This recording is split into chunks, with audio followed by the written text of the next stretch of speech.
ஹரி ஓம். இந்த உலகத்து மக்கள் அனைவருக்கும் என் மனமார்ந்த நமஸ்காரம். இப்போது இன்றைக்கி என்ன பார்க்க போகிறோம்னாக்கா, வள்ளுவர் என்ன சொல்கிறாருனாக்கா, குணம் நாடி குற்றம் நாடி அவற்றுள் மிகை நாடி மிக்க கொளல் அப்படின்னு சொல்கிறார். அப்படின்னாக்கா வள்ளுவர் என்ன சொல்கிறார் அப்படின்னாக்கா, ஒரு மனுஷன்கிட்ட நல்ல குணங்களும் இருக்கிறது, தீய குணங்களும் இருக்கிறது இல்லையா? எல்லா மனிதர்கள்கிட்டமே நல்லது கெட்டது கலந்து தான் இருக்கிறது.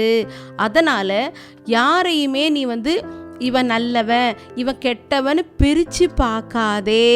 ஏன்னாக்கா எந்த அளவுக்கு நல்ல குணம் இருக்கோ, எந்த அளவுக்கு தீய குணம் இருக்கோ அதை அளவிட்டு நல்ல விஷயங்கள் நிறைய இருக்குது அப்படின்னாக்கா அவன் நல்லவனாகவும், நிறைய தீய குணங்கள் தான் இருக்குது அப்படின்னாக்கா தீயவன் அப்படின்னு சொல்லிட்டு பிரிக்கணும் அப்படின்னு சொல்கிறார். இப்போ பார்த்தீங்கன்னாக்கா எல்லாருக்குமே கட்டாமிட்டா மாதிரி ஒரு மனுஷன் பிறந்திருக்கான் அப்படின்னாலே அவன் எதனுடைய அடிப்படையில் பிறந்திருக்கான்? பாவ புண்ணியம் ரெண்டுமே இருக்கிறதுனால தான் அவனுக்கு மனுஷ சரீரமே கிடச்சிருக்கிறது இல்லையா? ஆனால் 50-50 பாவ புண்ணியம் இருந்தால் தான் மனுஷ சரீரம் கிடைக்கும். இதுலேயே ரொம்ப அதிகமான பாவம், இதே ஒரு 30% தான் புண்ணியம் இருக்குது, 70% பாவம் இருக்குனாக்கா அவனுக்கு மனுஷ சரீரமே கிடைக்காது.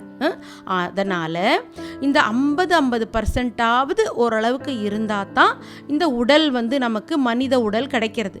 அப்படி இருக்கும்போது அவனுக்கு ப்ரீவியஸ்லியே அவன் பாவம் புண்ணியம் ரெண்டுமே கலந்து தான் பண்ணியிருக்கான் இல்லையா? அதனுடைய பேக்கேஜை எடுத்துட்டு தான் அவன் மனுஷனாகவே பிறக்கிறான். இப்போ நம்மளுக்கு பேக்கேஜ் ஆல்ரெடி பாவ புண்ணிய பேக்கேஜ் இருக்குது. அதனுடைய அடிப்படையில் தான் நம்மளுடைய செயல், சொல், சிந்தனை எல்லாமே அதனுடைய அடிப்படையில் தான் அமையிறது. அதனால எல்லாருமே 100% நல்லவனும் கிடையாது, 100% கெட்டவனும் இந்த உலகத்தில் கிடையாது. ஏன்னா எவ்வளோ கெட்டவங்கிட்ட கூட நல்ல விஷயங்கள் நிறையா ஒளிஞ்சின்னு இருக்கு. நீ அதை கண்டுபிடி, அந்த நல்ல விஷயத்தை கண்டுபிடிச்சி அதுக்கு நீ அவனை பாராட்டு. ஏன்னா எப்போ பார்த்தாலும் அவன் செய்கிற தப்பையே குறை சொல்லிகிட்டே இருப்போம் நம்ம இல்லையா? இப்போ ஒரு பெரிய ஒரு ஒயிட்டு கிளாத்து காமிச்சா நம்ம என்ன பண்ணுவோம்?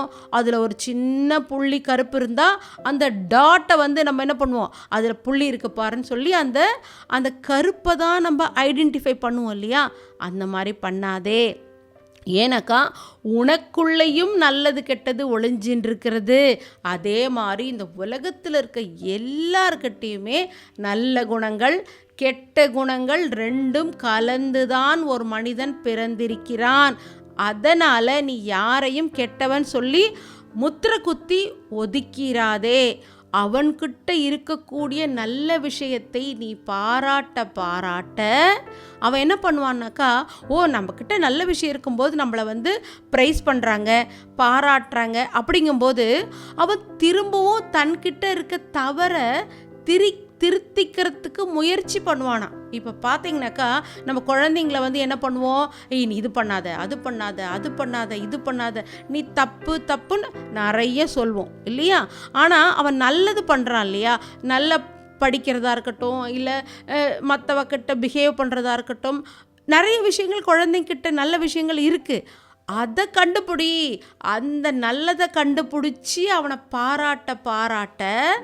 பாராட்டி பழகணும். நம்ம குழந்தைங்களன்னு மட்டும் கிடையாது, யாராக இருந்தாலும் எப்படி இருந்தாலும் நம்ம அவகிட்ட இருக்கிறத குற்றத்தை மட்டும் கேட்ச் பண்ணி அவளை திட்டாமல் அவகிட்ட இருக்கக்கூடிய நல்ல விஷயத்தை கேட்ச் பண்ணி அவங்கள நேரடியாக கண்டிப்பாக பாராட்டணும் அப்படின்னு சாஸ்திரம் சொல்கிறது. ஏன்னாக்கா நீ மற்றவாளை பாராட்ட உன் மனசு விரிவடையும். இல்லைனாக்கா அப்படியே சுருங்கி போயிடுறது. நிறைய பேருக்கு மற்றவளை பாராட்டுறதுக்கு வாயே வராது. நல்லதுன்னு தெரியும், அவள் பண்ணது வெரி குட்டுன்னு தெரியும், ஆனால் கூட இவளை போய் நான் என்ன பாராட்டுறது அப்படின்ட்டு நம்ம என்ன பண்ணுவோம்? மைண்டை க்ளோஸ் பண்ணிவிடுவோம்.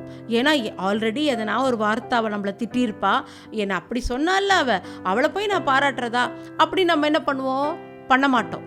அப்படி பண்ணக்கூடாது. நீ மற்றவாக்கிட்ட எந்த அளவுக்கு எக்ஸ்பேண்ட் மைண்டோட தாராளமாக நீ அவளை சந்தோஷமாக பாராட்டுறியோ உன் மனசு அமைதியாகும், உன் மனசு விரிவடையும். குழந்தைங்களை பாராட்டணும், மற்றவாள்கிட்டையும் நம்ம அவளுடைய செயலை வந்து ப்ரைஸ் பண்ண பண்ண பண்ண அவள் பாசிட்டிவாக மாறுவா. தப்பையே சுட்டி காட்ட காட்ட அவளும் நெகட்டிவாக மாறிடுறா. நீயும் குற்றத்தை சொல்லி சொல்லி நெகட்டிவாக மாறிடுற. அந்த மாதிரி வேண்டாம், நல்ல விஷயத்தை வாய் விட்டு சொல்லுங்க அப்படின்னு பகவான் சொல்கிறார். அதனால் நெகட்டிவ் இப்போ யாருன்னா ஒன்று சொல்லிட்டா அதை நினச்சி நினச்சி நினச்சி நீ கவலைப்படாதே. அவகிட்ட இருக்கக்கூடிய நல்ல விஷயத்தை எடுத்துட்டு மனசை அமைதியடை. நீ என்னை மனசில் வச்சுக்கோ, அப்போ உன் மனசு வந்து துன்பப்படாது. என்கிட்ட ப்ரேயர் பண்ணிக்கோ.